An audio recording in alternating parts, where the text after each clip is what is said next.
हत्या देखो नहीं होनी चाहिए। एक दिन हम सोच रहे थे बैठे बैठे जी गौ हत्या बंद होनी ही चाहिए। पता नहीं सरकार की क्या मजबूरी है, जबकि मोदी जी देखो साधु आदमी हैं, संत हैं, योगी जी भी संत हैं।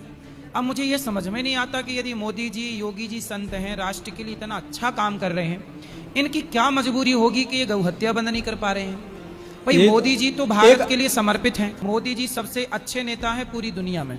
अब मुझे आप बताइए मोदी जी कि आप इतने अच्छे नेता हैं, उच्च कोटि के चरित्रवान हैं और साधुओं की तरह जीवन जीते हैं। अब मेरी प्रार्थना केवल इतनी है मोदी जी से कि आप इतने अच्छे हैं, साधु स्वभाव है आपका, राष्ट्र के लिए आप जी रहे हैं, मर रहे हैं, समर्पित हैं, आपकी राष्ट्रभक्ति में कोई प्रश्न चिन्ह कभी खड़ा नहीं कर सकता।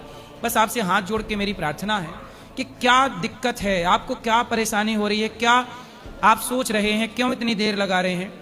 हम नमक रोटी खा लेंगे, हम चटनी रोटी खा लेंगे, लेकिन हम गाय की हत्या को कैसे बर्दाश्त करें। आप गौ हत्या बंद करें। और यदि गौ हत्या करने से, यदि गौ मांस बेचने से कोई फायदा हो रहा हो देश का, तो हम कहते हैं हमें वो फायदा चाहिए ही नहीं।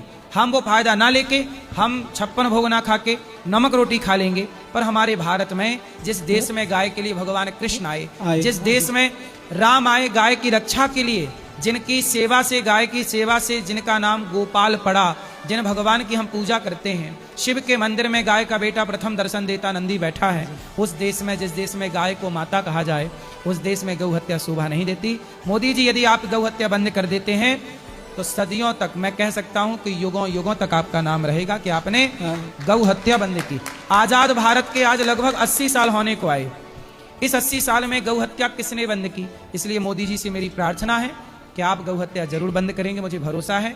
आपकी क्या मजबूरी है मुझे नहीं पता, लेकिन आपकी कोई मजबूरी होनी नहीं चाहिए। गाय की हत्या वैसे ही बंद कर दीजिए जैसे आपने 2000 का नोट, 1000 का नोट आपने बंद किया था।